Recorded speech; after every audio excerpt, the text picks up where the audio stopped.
We're not the type to play games, you can stake claims. Came to show the movement moving like a freight train, breaking walls and crumble earth with every step we take. We walking by with lash and your neck will break. Never let it stray, so say it wrong or set it straight. So coming at us with an awkward demeanor is leaving your life in the dead of fate. So pedal straight, avoid these shots, we send it all costs. Truly believing that it'll be different, we watching your body get hauled off. Simple as this, we giving the vibe of the revolution that we living within. Diminish the doubt of the haters that talk on the low because of this minuscule shit. Oh, God, excuse me. What's up, nerds? It's your boy, the OGGM, broadcasting live on this foggy, cold, gloomy Friday morning. It's about 8 o'clock in the morning on the 9th day of August 2024. It is 60 degrees and gloomy outside. What up, Ventura, with the weather? It's supposed to be summer. It's Friday. Don't really have anything to talk about on Fridays other than superhero role-playing games. So it's a nice day to get caught up on all the tabletop role-playing game stories we might have missed throughout the week. There's only really two coming out of post-Gen Con. We're still no news regarding the future of Critical Role post-Gen Con. A lot of, hey, we might do this, hey, we're doing this, whatever. But until I see something positive, we're done with Critical Role for a while. The main news coming out of Gen Con is, of course, board games got more foot traffic than role-playing games. For reasons that boggles everybody's mind, Wizards of the Coast put their booth as far away from the entrance as they could and did very little advertising to the fact that they were there. It's almost like they didn't want people to know. They did manage to sell pretty much all of their 3,000 copies of the Player's Handbook, 80% of which are on eBay right now. The rest apparently Stephen Glicker got because he has a stack of them that he picked up at Gen Con that he's giving away on his channel. So if we move that aside, I guess the biggest story coming out of Gen Con is, of course, Kelsey kicking ass at the Ennies. And this thing, Stormlight Archive, which has now been renamed the Brander Sanderson Cosmere? I'm saying that wrong. The Brandon Sanderson Multiverse role-playing thing. So this was originally just going to be the Stormlight Archive, but now I guess they're doing all his stuff. So everything through the Mistborn Stormlight Archive mega arc. I wonder if that'll include some of his other stuff, because I know he's done some other things that aren't related to this. He's done a couple pulp things, a couple sci-fi things. He did a very weird superhero thing, which I'm still trying to get through. Reads a lot like The Boys stuff, right? So it's 20 days to go. It's got $6,267,931. So it's already over its goal. Brandon Sanderson's record is 10 million, which I think is also the Kickstarter record, or 40 million. No one seems to be sure, but Kickstarter claims it's currently claiming it's 10 million. But I have heard 40 million. So what is this? I mean, obviously, there's people out there who are way more aware of it than what this is. Is this just another D20 fantasy game that happens to be based upon a extremely popular IP, i.e. Brandon Sanderson Mistborn multiverse? What is it about this game that is it's getting it $6 million and projecting for $10 million? Is it that it's going to be that good of a game? Because it's already beat Player's Handbook sales from Gen Con. Maybe has beaten online sales. I don't know. Wizards hasn't printed the online sales numbers yet, but general opinion is they aren't as good as Wizards would have liked. But we'll see. We'll see. So what is this? What is this? And why is it $6 million? Glicker says this is going to be amazing, that Sanderson really knows what he's doing. He's very excited about reading this. Obviously, I will link the various videos Stephen has done about this already. So let's just go through the Kickstarter and see what we can decipher.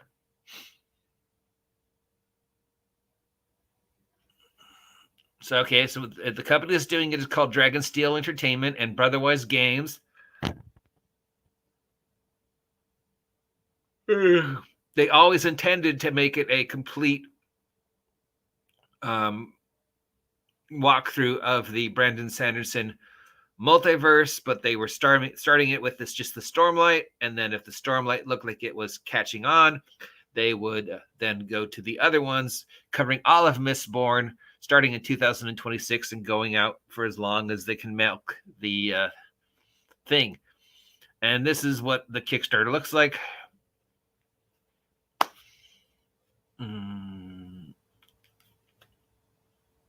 And then it's eventually going to be a World Harper campaign that moves between different planets.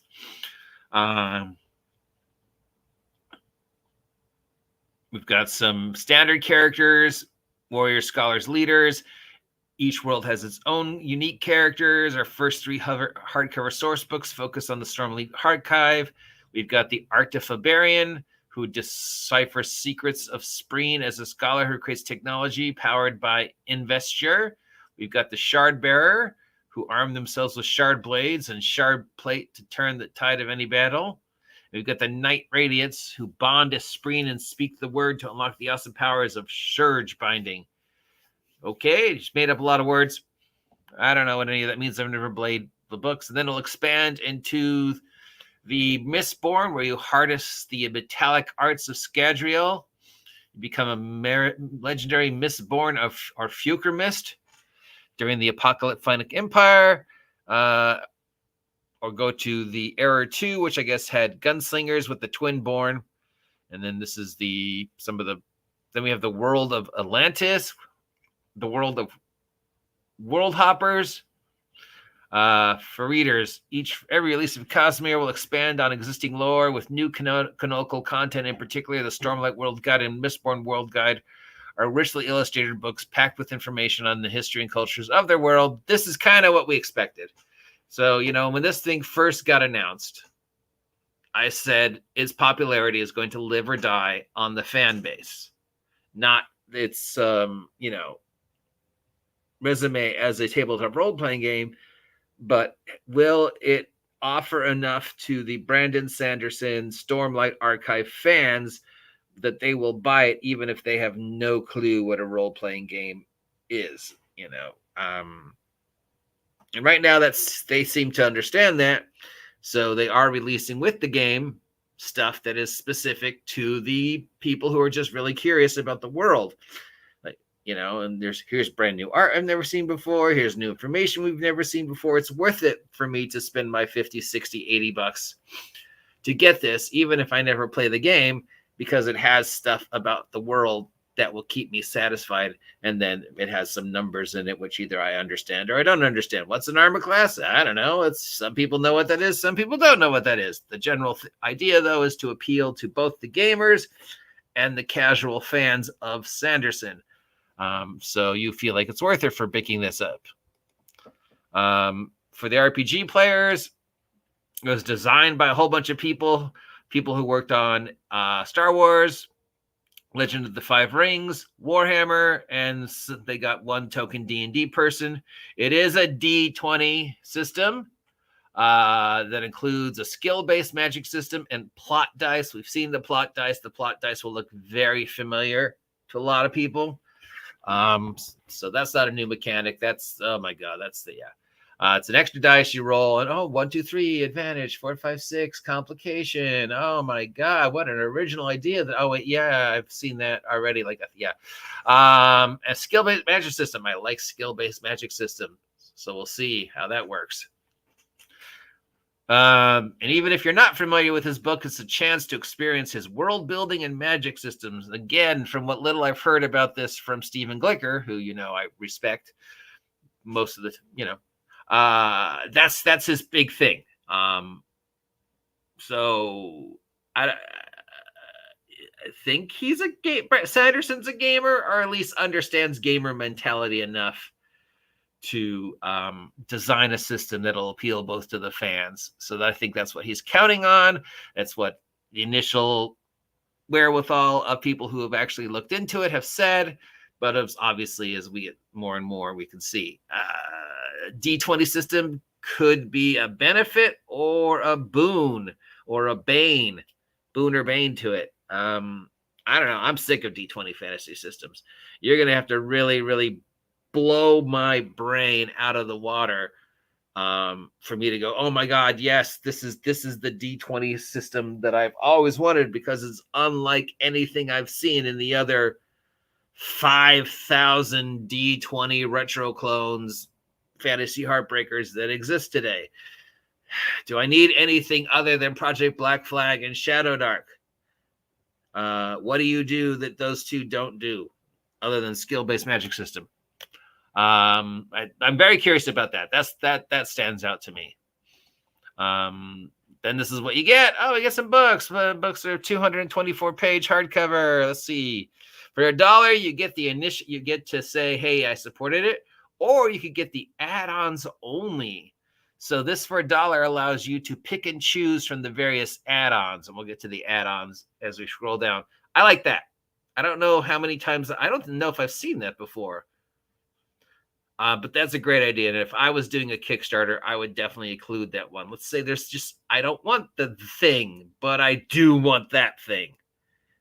So this allows you to pick and choose, but not the core stuff, just the add-ons. Then we have the PDF for $60. We've got the physical for $95, which gives you the 2 core books. We've got the $195 set that gives you all 4 of the books and the cards and the dice. Here we're talking about those add-ons, and we've got the $295 that gives you the cards, the dice, the maps, the stickers, the DM screen. And then we go up to the collector, where you get even more stuff, and the figures and the dice and the cards and the thing. And one's going to be sealed, and one you can use for play for $385. We get the $400 if you're a retailer. So these provide demo and event kits. $400 seems to be the biggest pledge. These are the various books: Player's Handbook, DM's Guide, Monster Manual. Then we have go into the world of Mistborn. So you can pick and choose. Maybe you want the Mistborn book and the Stormlight book, or you can just get all the books for the bigger one. That's cool. So we've got 2 separate but interconnected role-playing worlds. Again, I don't know enough about the various Brandon Sanderson things to comment on it professionally, but yeah. Then again, here's the pledge levels. Here we're talking, here's the add-ons, the figures. See, like, you know, I'd want to go $1, but then I'll also pay the whatever just to get the figures, if, you know, for me, or the cards or whatever, the DM screen or the dice. So it's standard. Looks like it's a standard D20 rollout, plus the plot dice. This is not unique. So yeah, right there, that's definitely a disadvantage for me. What do you, again, you know, get all excited. It's a D20 system. Oh, yay, another D20 system.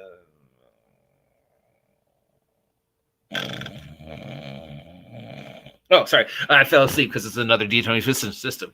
Oh, no, there's only like 4,999 more to look at. You get a DM screen. You read the thing about how they're going to be making DN screens digitally adaptable. This is one of the many things that came out of Wizards of the Coast nonsense. So now they have designed a DM screen designed so you could hide your laptop behind it. And that's how it's digitally adaptable. Now, mind you, you could always do that. And really, it's not the DM screen, it's the size of the table that matters. Whether you can get the laptop on there along with everything else, right? It's not the DM screen. It's just, can I get my laptop and my DM screen and all my dice on a table where I can easily access it? But if the biggest selling point is it is now designed for you to fit your laptop behind, that's not a selling point. Because I could always do that. The selling point is something guaranteed to fit at every table. It's like, you want to be a digital DM screen, have a little USB cord or something. I don't know. This seems like it's a silly thing. But okay, so yes, we're going to have digitally adapted DM screens now. The figures, the stickers, the map pack, the plot decks, the item decks. Oh, look, a plot deck. Oh, original. Ooh, item decks. I love the item decks. You know I love the item decks. I'd buy the item deck for $1, for $9. Digital tools, it's already on Roll20. It's going to be on Demi-Plane. It's going to be on Fantasy Grounds. Stretch goals. Visual guide to Roshar, which I guess is the core rule world. Another dice. Gilded versions of the hardcover books. Another adventure. Here's the mechanics. Uses a plot dice. Got opportunity, complication, and blank for a character attempts something risky or dramatic that GM can tell them to raise the stakes. That's where a player adds the plot dice to the D20 roll, where you can add an opportunity or complication to the skill step. The D20 also generates an opportunity on a natural 20 or a complication on a natural 1. Wow, that sounds so original. I've never heard that before. Oh my God, what a totally unique new idea that nobody's ever done before. Oh, wait. Then we have combat, conversations, and endeavor. So these are the different types of actions I guess you can take. Has a dynamic initiative order. You have a choice every round whether you want to take a fast turn, where you can take 2 actions before the NPCs can act, or a slow turn, where you can take 3 actions, but then the NPCs get to act first. There's other things like gain advantage, outwit. Here's a video from somebody named Johnny talking about action, conversations, and then rules for interacting with NPCs, rules for building your character with you choose your own class. That says flexible talent-based character advancement. It's entirely viable choice for a character to alternate between levels in Scholar and Warrior and every other thing. Specialization and divination can both generate powerful characters and give you meaningful choices to make whenever you level up. So every time you level up, you get, I guess, what, points? Do I get points? Is that how it works? Every character begins with at least 1 talent taken from Heroic Path. Agent, Envoy, Hunter, Leader, Scholar, or Warrior. For more details on Heroic Paths, check out the video from Andrew. And then there's also invested paths, providing characters with awesome powers that grow as their attributes and skills improve over time. You can unlock radiant paths by bonding with a spreen and living up to the ideas of the order. Here's Andrew discussing the radiant path. There's got an improvisational magic system. Wow, that one. There's one we haven't heard in a long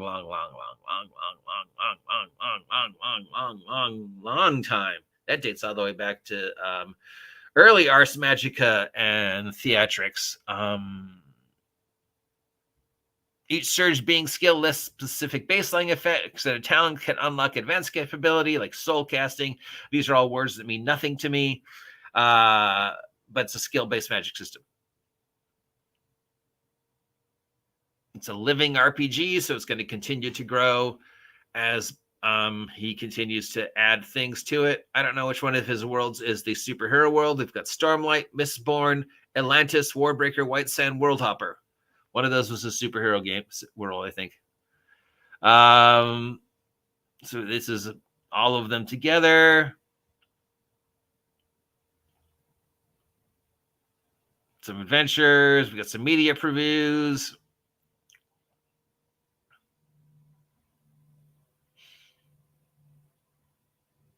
How much work on this did Sanderson actually contribute?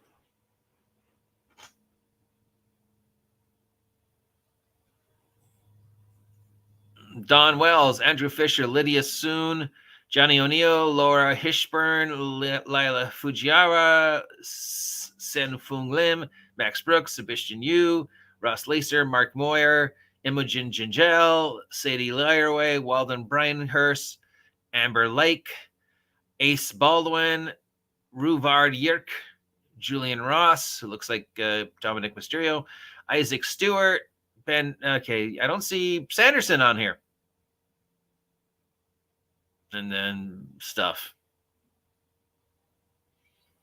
So there you go. Is this the D&D killer at almost $7 million?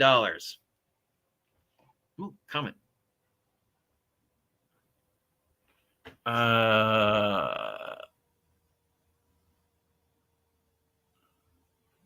Pretty sure it's already beat what it was sales of the 3,000 PHBs. Don't know what the sales for the online PHBs are left. I can't imagine there's a lot of people out there who are thrilled to know that after they pre-ordered it with the guarantee that they would receive it, a bunch of strangers just were able to walk in and pick up copies, or if you're like Stephen Glicker, pick up a handful of copies at Gen Con and walking out going, screw you people who pre-ordered it. But I got my digital thingy. Yeah, that's wonderful. Yeah.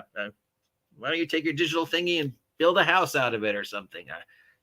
I got 20 copies of the book.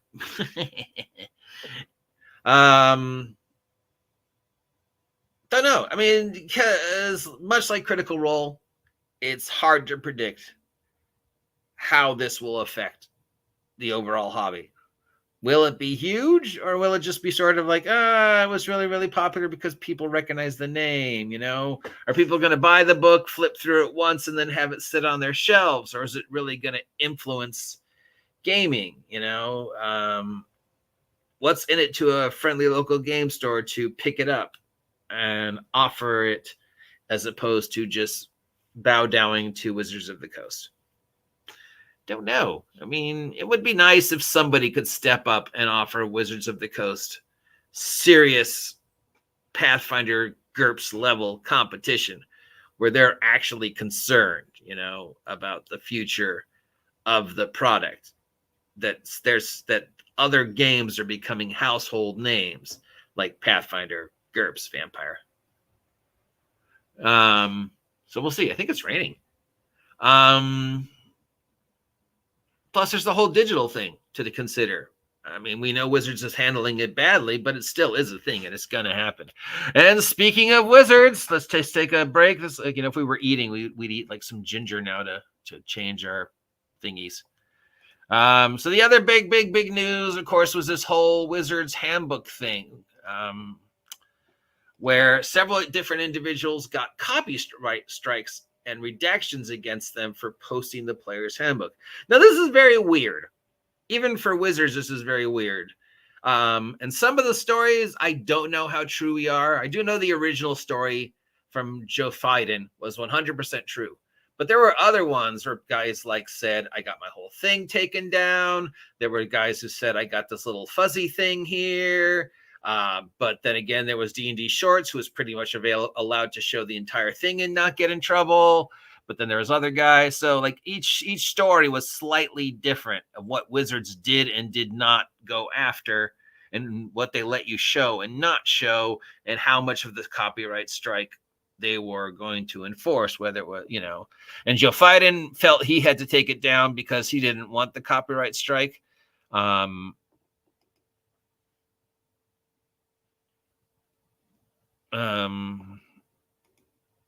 Brandon Sanderson is a big name in Fantasy, but I don't know how many folks who like his books play tabletop role-playing games. That doesn't matter. They'll buy it even if they don't play the game because it connects to the world book and it has stuff in it that they might not know, you know, because they're even saying they've got stuff in it specifically for the fans. So it's Critical Role, but on a much larger scale. Critical Role built up the fan base, and then the fans started buying D&D stuff, even if they didn't play it. This is the reverse. This is like, I've already got the fan base. It's freaking huge, and some of them might also play D&D. But really, I'm more counting on the fact that the name and the fan base will gobble it up. And for every 5 fan sales, there's one gamer sale in there. But we know there's people who are going to buy it just because they're fans and they want to read it, even whether they never play or not. Anyways, back to Joe Fiden. So this happened. We definitely know what happened to Joe Fiden. Some of the other stories are not as confirmed, but we definitely know Wizards did something in regards to copyrights. And we made a very sarcastic guess that this was just a weird lack of communication that probably was the result of the fact that Wizards cut their staff so drastically, so that like mistakes like this will be made and can be made. Now, the redaction has since been redacted. The copyright dings have been removed. Everybody who got the warning, have now received by now notification that, oh, we're sorry, it was a mistake. Turns out the OGGM was right. It was a miscommunication. I mean, they didn't say the OGGM was right because that would have been awesome. But yeah, it was a miscommunication somewhere between step A and step C. Somebody missed steps B. And again, I would say, as a sarcastic asshole, so, there's a guy whose job it is to make sure things like this don't happen. Right? I've worked in enough major corporations to know that there are people whose job it is literally are to make sure that communication errors like this don't happen. Wizards fired that guy.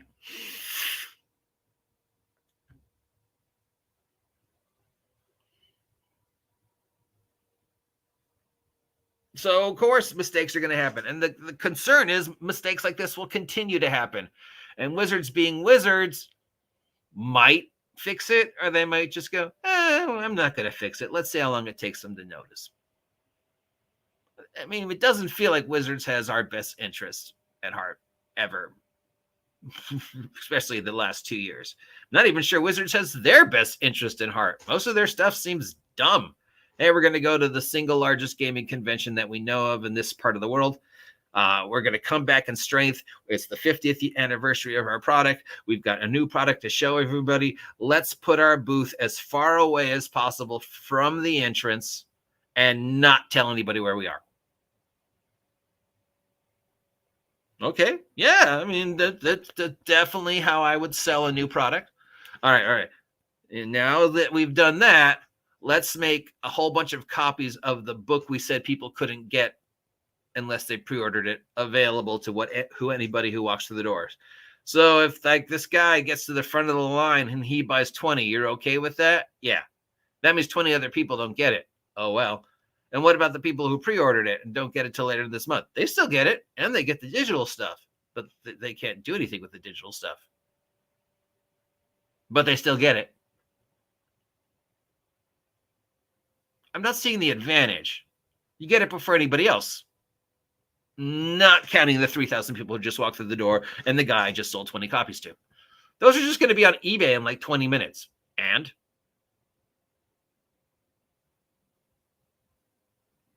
but anyways, for now, it's been fixed.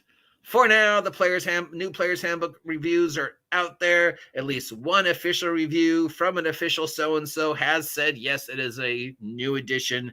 No ifs, ands, or buts. We know Jeannie D tricked Crawford into admitting it's a new edition. A lot of hubbub coming out of the post-Gen Con. Yeah, it's a new edition. It's a new edition. It's a new edition. Was there anybody who didn't think it was a new edition?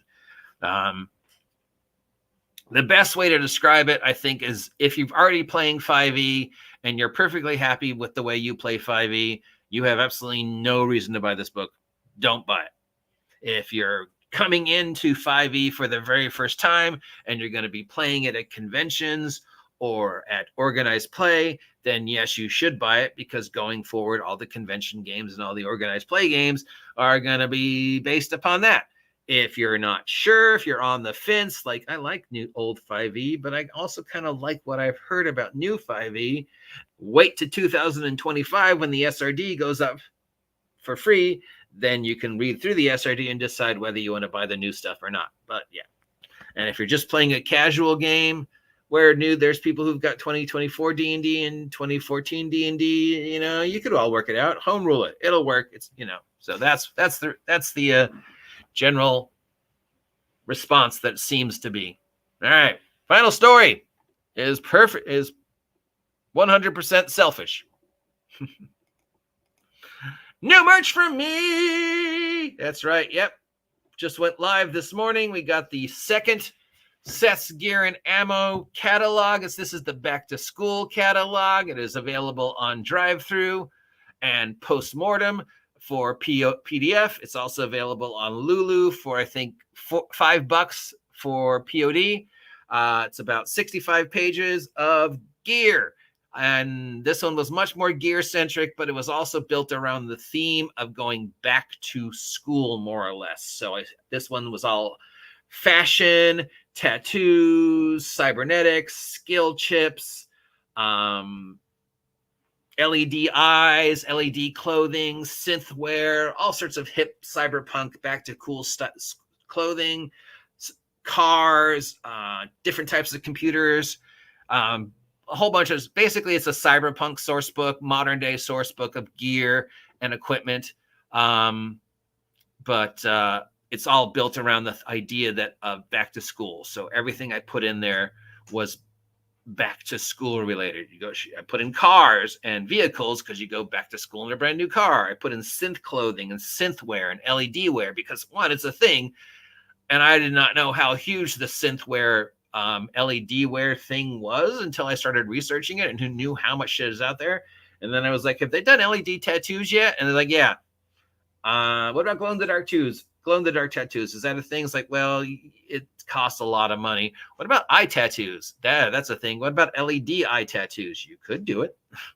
What about chipware? Is that a thing yet? Oh, hey, Elon Musk made chipware a thing. So now, yeah, it could be a thing in a couple of years.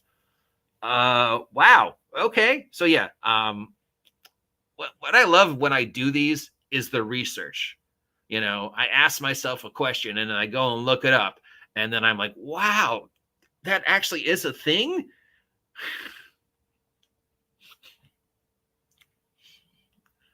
Now, as we know, and another thing I looked up was optical camouflage. Because with the LED and the optical clothing, it has been suggested, especially with the movie The Invisible Man, the optical camouflage. Could you design a suit of clothing with enough optical stuff on it that it could basically act as camouflage? And apparently they're pretty close to getting it mostly working the way they want. Basically, it's just the power source, and the glitching, but whatever. Who is the eponymous Seth? Seths Gear and Ammo is named, of course, after Seth's Games and Anime, which was the premier tabletop role-playing game store here in Ventura, California for the past 20 some odd years. It closed 2 years ago, unfortunately. And so the name went from Seth's Games and Anime to Seths Gear and Ammo when I made it more game related, with the idea that there's just this store out there in the OG GM multiverse where you could step in and literally buy anything. Because in the years that I went into Seth, he carried some weird stuff. God love him.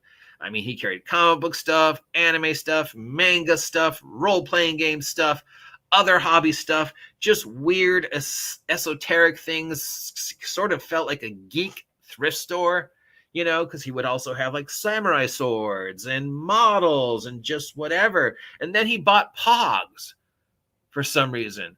He bought like an entire warehouse full of Pogs because he thought Pogs would be a thing again in 2019, which was what led to the Pog Wars, which I talk about all the time, and like just, yeah. So that is what Seths is. It was Seths Games and Anime. It was here in Ventura. It was a game store over on Main Street.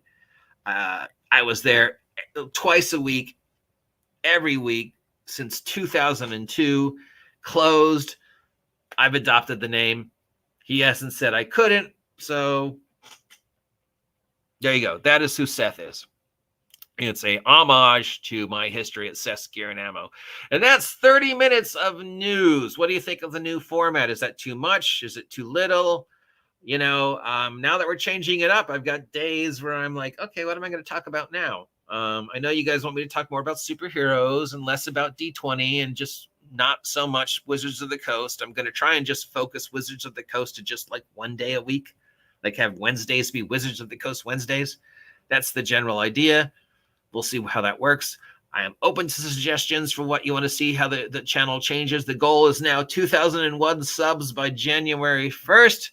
Let's see if we can do it this time around. Till then, head on over to Drive-Thru and pick up Seths Gear and Ammo issue number 2 for $5, or head on over to Lulu and pick up the POD for $5. Either way, it's great. It's got cool art. And of course, it's got our girl on the cover looking cute and pink and awesome as ever. There she is in all her pinkness. Our mascot since, since 1997, she's been the mascot for all my stuff. So yeah. Till next time, I am the OG GM. If you appreciate this content, let me know, etc., etc., etc. All the other things I have to say at the end of these things. Thanks for sticking around for 35 minutes. I'll talk to y'all later. Here's some music.